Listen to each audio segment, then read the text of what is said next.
Broadcasting live from atop the Rocky Mountains, the crossroads of the West. You are listening to the Liberty Roundtable Radio Talk Show. Happy to have you along, my fellow Americans, in the house on a freedom-loving, faith-filled, fantastic. We're taking America back, one heart, one mind, one issue at a time, Friday. Hope you have a God-filled weekend, ladies and gentlemen. God, family, and country. Spend your time on that, would you please? Anyway, the reality is there's the webinars from Dr. Bradley on Thursday nights. We cover them on Fridays, too. And, you know, those who watch the webinar may enjoy the extra coverage, or they may feel like, hey, I've already heard this. But, you know, hopefully my commentary makes a little bit of sense added to the doctors. And it's really important, these topics, because they come from the public, folks. Dr. Bradley doesn't just go off, or Sam doesn't just go off and gather what he thinks is important. That's part of the roundtable. We bring all kinds of people to the table with different views, different ideas, different organizations. And then we have on Fridays, we bring what the people bring up, right? I think it's really, really important to do that. And that's why the Liberty Roundtable is so unique. It's not just Sam all the time. Hopefully I add a little bit to the mix, but it's really about, you know, all these different organizations that are fighting for liberty, all these bright minds coming together into the round table, then the public bringing their tidbits and ideas to the mix as well. You know, we wish we had a better way to do that, but this is the best way. Dr. Bradley has a webinar. He takes the Q&As. He gets the questions and answers. He vets them. He brings the blended topics to the table that people bring up and highlights the most important ones, and then lets them rip on Thursday night. And then we get to do kind of a recap, summary, focus. Anyway, it's incredible. If you want to check out Dr. Bradley's webinar, though, look for Freedom's Call just about everywhere. Rumble. And, what's that other one you're on, Doctor? BitChute. Oh, yeah, BitChute. Yes, indeed. So anyway, and then, of course, the next day, Liberty Roundtable Live covers it as well. Does anyone believe Donald Trump's cries of wolf anymore? There's so many ways that he cries wolf, it's not even funny. And I don't mean to attack the president, all you Trump lovers that hate me for saying so. But look, he's told us over and over and over that the war's over, that he's got a peace deal done, but it never happens. He meets with Netanyahu all the time, which means more war. He meets with leaders of the, Senate and everything else that are pro-war. He meets with, and he doesn't meet with peace-minded people hardly ever that I can see. He claims there's talks. They claim there's not. He starts talks, and then he has people turn around and come home. He tells you the war's over and over and over. He tells you we're only going to be there a certain amount of time. Not true. We're there way longer. I mean, he said it was only a couple of weeks back in February 28th, right? It's been a long time, baby. He continually says we got this solved. We control the Strait of Hormuz. We beat them into submission and they have nothing anymore. Okay, every time you turn around, you see that's just not the truth. He says we're not depleted in our weaponry, but everybody else says we are. I can keep going, Doctor. I just highlighted some that I can think of. So I don't believe anybody believes Trump. I think he's basically set his credibility aside now. It's sad, but I think it's reality. And I think to not call it out is foolish. You know, there's a lot of, memes and kind of ridicule that went on when George W. Bush declared, mission accomplished, and it went on for 20 more years. And that is going to be the introduction to the steroids that people will play on Trump's declarations of victory.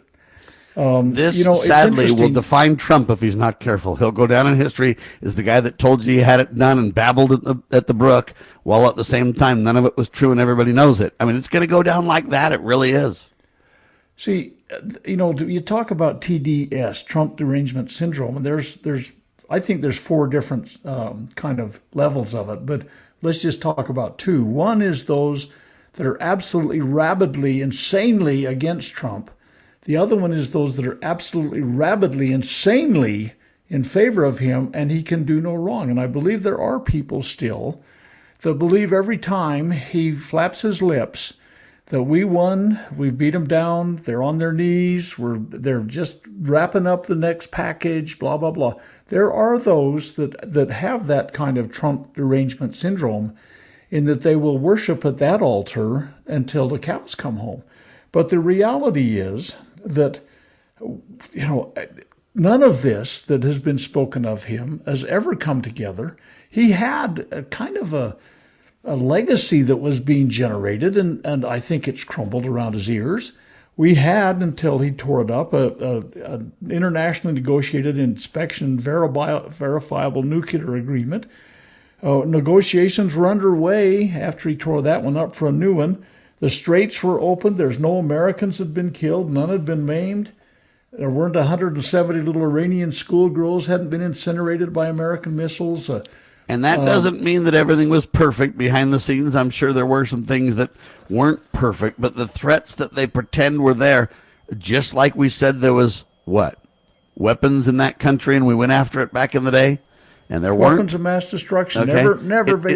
never were unveiled. It's like that. So how much of that truth of the boogeyman that we just don't know about is true, and we're starting to see virtually none of it?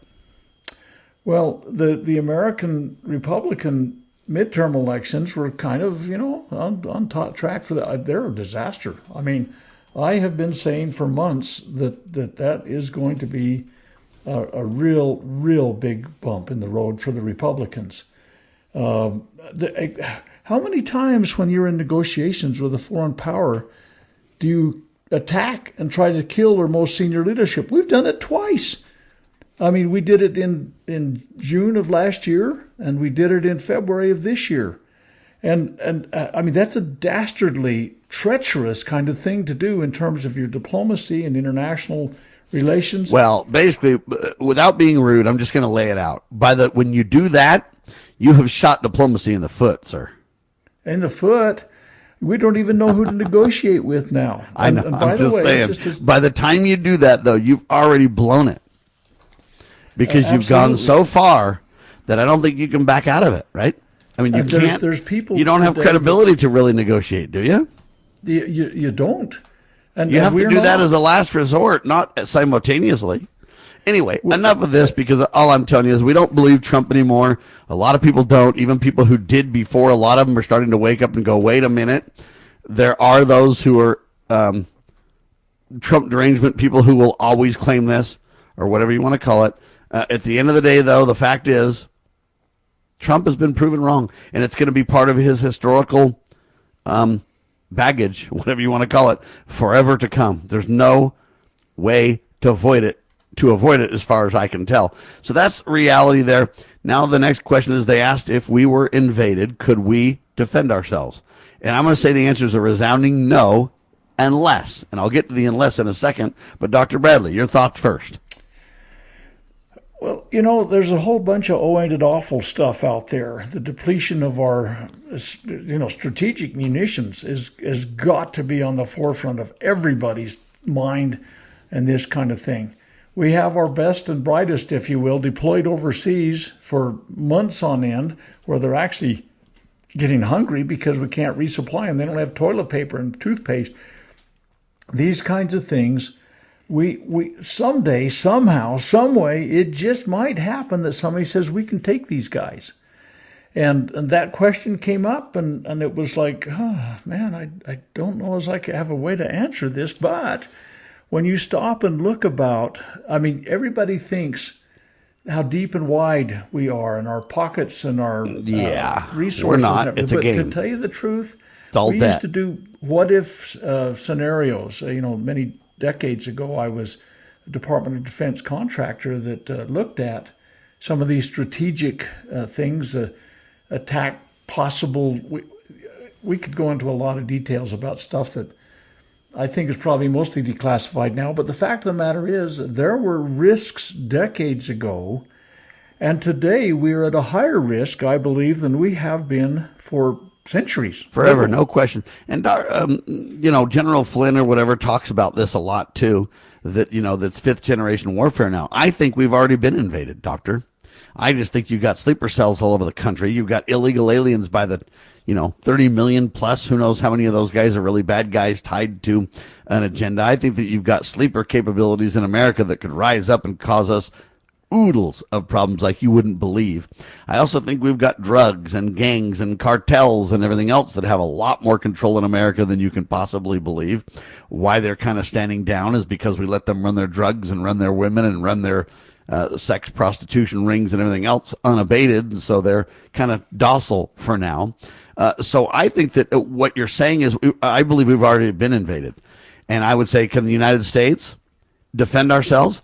If we depend on the military, absolutely not. They're all overseas and gone. If we want to depend on the militias and the American people with guns and everything else, we could have a guerrilla warfare thing, and we could do, just better than most countries still, because we're armed to a great degree. But it would be disaster, and it would be carnage everywhere. And are we ready for this? Absolutely not. Will it happen? I pray the answer is no, but predict at some point it absolutely will. So this isn't so much of a what-if question. It's a when question. And how will it look when we do? And so all I can tell you is that's my answer to the question, Doctor. And the only way we'll be successful if we use our internal people and our militias and everything else is if we humble ourselves and turn to God Almighty. We might have a prayer. The question is, how much have we offended God, and how slow will he be to hear our cries because of our past realities? And so that's, part of the suffering that will go along with this reality. But that's my answer. What do you think of it? Well, I think that you've scratched the surface. I wished we could peel the onion on this thing because, truthfully, we are at a much higher risk than what we think we are. We do have so many challenges. Even right now, there's pretty strong evidence that there may have been some infringement on our water supply. You think about our communications. Indeed. Power plants could be next. Absolutely. There's so many things that we are at risk at, and Trump has invited 600,000 military-age Chinese men into the United States and seeded them all across the nation into all under the guise of education, right? You know what, Sam? I mean, everybody, it's like once CIA, always CIA. You've got to look sideways at this stuff. And as you point out, all these other things that are happening, I believe in large measure, we are in World War III right now.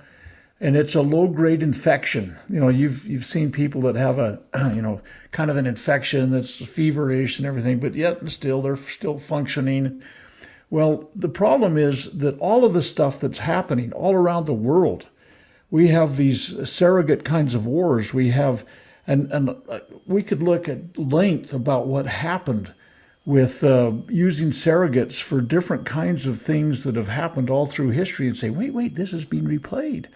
The Civil War of Spain in the 1930s, where the fascists and the communists were opposed to each other, was a kind of a testing grounds for armor and tactics and so on. And you talk about, we could get a militia together, which is really all the armed people. It'll be so messy. You don't want to go down that path if you don't have to. You don't want to go down that path, but it may be our only choice if we're invaded because we don't have any ability to deal with it in any other way. We don't believe in standing armies constitutionally. The only way would be to turn to God Almighty, and that could decrease a lot of the messiness because God can fight our battles for us if we are truly humble and repentant and we're deserving of his blessings, if you will. Then I think there's a prayer and a hope, but it would be messy. It's something we certainly don't want to go down. I've done my very best for the last 30 plus years publicly to really avoid a war on foreign and domestic soil. Because it's getting messy, and the more we go to war over there, the more difficult it will be over here, whether we have open war or not, whether it's etc. North Korea is expanding support for Russia over the Ukraine right now. That means that will never end, Doctor. Well, it does, absolutely. Like I say, we have surrogates that are all involved in this kind of thing, and North Korea is talking about 50,000 more people, but some of their technology is being thrown into the war too, apparently, and it's just one of those kind of glaring examples about how far this surrogate World War III is down the pipe. And I'm sure North Korea is getting big bucks from Putin and they need the infusion of cash. They're kind of isolated and everything, but all of this stuff is just an indication. And I've been saying this, I gave a presentation the weekend that we started. It was a war of choice, this Israel-U.S. war against Iran, about some of the unfolding and the risks and what was really going to unfold on this thing. And you know what? Those that have Trump Derangement Syndrome in the mode that we talked about, that he will never do anything wrong. He's playing 5D chess and everything like that. Absolutely every one of these scenarios is playing out, and I pray they don't play out to the nth degree. Well, they will, because you not only see it with North Korea starting to back Russia, but as I mentioned, they've got these supply lines over land. We claim we've decimated them, but every time we claim that, they come back with something a little stronger to escalate a little further. They bring more people into the conflict. And so the question becomes, is the conflict with Iran expanding into other regional countries? And the answer is, without question, it is. And that's why I say there's no off-ramp, Doctor. Let's just take, the whole Middle East is little narrow passageways of water. Like the Straits of Hormuz is not the only thing. There's a little strait that leads into the Red Sea. If you get your map out and look on the map, it's between Yemen and the Horn of Africa. And that is a major transit point for world trade too, not only oil, but a whole bunch of other things. And there is an expansion of that where there have been deaths even. There have been ships attacked. Never at any point in history has the Red Sea and the Straits of Hormuz been closed at the same time. But when you take another one of those choke points and the Houthi are shooting at stuff that's over there, the insurers and the ship owners are going to say, hey, wait a minute, I'm not going to go down that way, and they're going to get nervous. And Israel said long ago that if you ever close off access to them, which is on the, you look at their straits going up into the area of Israel, it's a very big choke point. But this stuff is happening. Jordan's being more involved. Saudi Arabia, by the way, the Houthis are saying that they're putting an embargo on all Saudi shipping because they believe they're under siege, and they believe they attacked a Saudi military vessel. Well, it wasn't a military vessel per se, but it had military equipment on it. Sure. And so it's one of those things where everybody's getting a little bit too big for their britches, if you want to think of it that way, or they're taking advantage where they can take their shots. Well, they're basically, in some cases, defending their situations as well, and they get drug into things they don't want to be in. And so we're starting to see an escalation on all sides. Benjamin Netanyahu's responsible for the escalation. China and Russia are responsible for the escalation. Iran's responsible for the escalation. The United States is probably the leader in the expansion, because without the weapons that we fund around the world, whether we're literally using them directly ourselves or whether we're providing weapons for others, if us and the Chinese and the Russians wouldn't create and supply everybody with weapons, this wouldn't be happening in the first place, to a great degree. So that's kind of the bottom line on it. The answer is we have met the enemy, and the enemy is us. But it gets worse, because now it's starting to be personal. There's a big debate internally in the United States about this whole thing. Headline says, as sailors push, they're being pushed to the breaking point. Lawmakers are demanding answers over conditions about the USS Lincoln. More than 5,000 sailors and Marines aboard USS Lincoln have been at sea for over 250 days, and they haven't had a port call at all. 250 days, no port call. Families and military are both reporting that, hey, there's food supply shortages, broken toilets, plumbing, moldy showers, water problems, disruptions everywhere. People are sick. People are on the brink. There's mental health crises. People are wanting to commit suicide and jump off the ship. On August 3rd, a sailor went overboard, and 3 USS officials said that he was recovered and he was sent home, flown off the ship for further surveillance and testing. The Navy is calling it a mental health episode. You can say that's isolated, but the families and others say that it's not. Families have told Navy ship leadership that other sailors have tried to go overboard and have been stopped. They just can't take it anymore. Capitol Hill wants answers, they say. I appreciate that, but we're not likely to get them. Anyway, you got Pete Hegseth saying that none of it's true.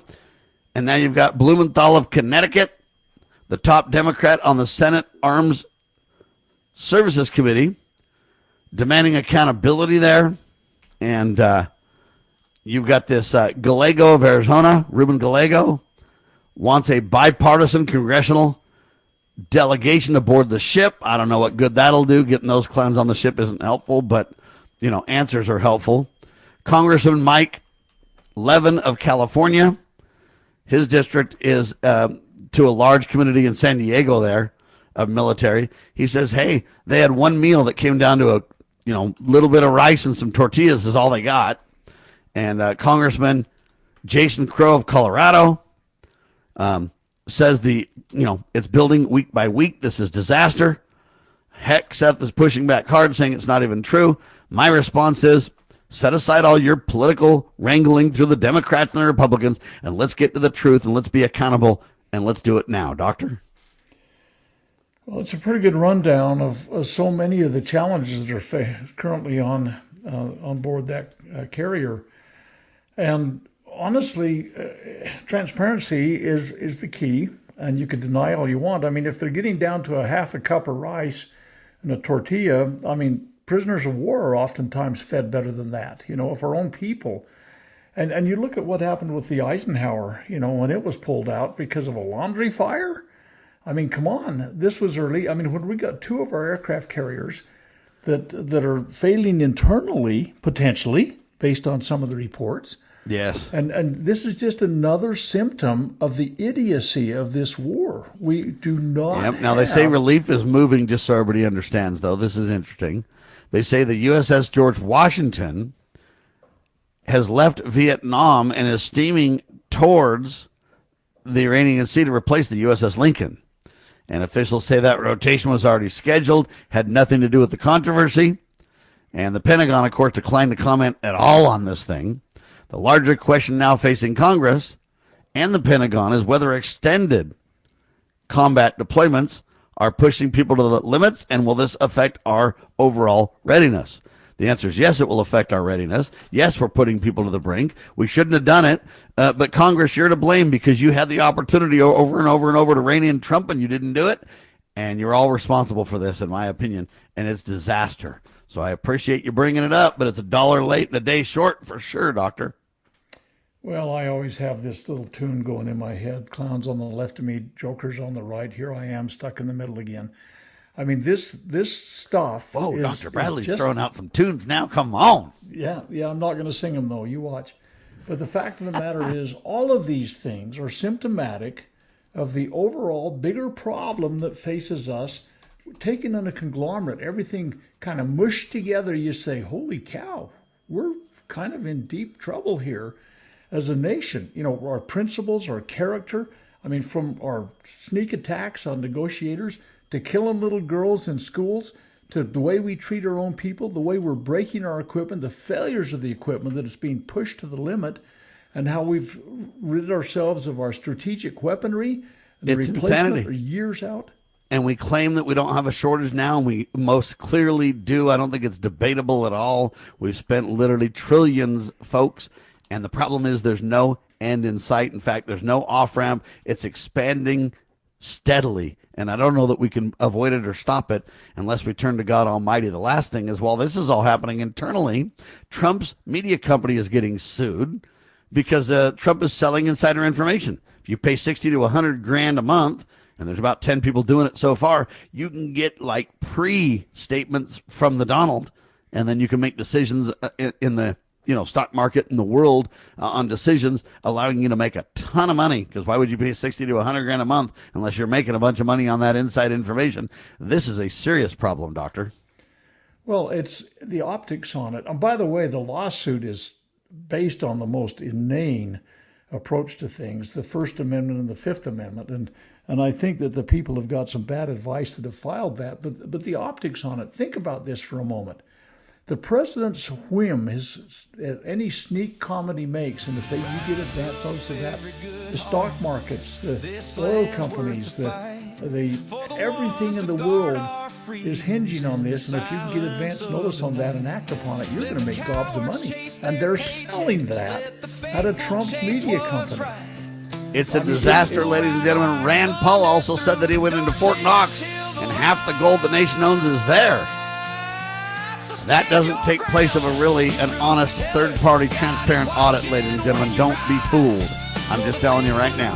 All right, thanks for being alongside for the ride. Dr. Scott Bradley, freedomsrisingsun.com. Check out his collegiate series, To Preserve the Nation, and his incredible weekly webinars every Thursday night. freedomsrisingsun.com. I'm Sam Bushman. We're everywhere. Spread the word, share the love, and God save our constitutional republic. Yeah, it's worth it when you try.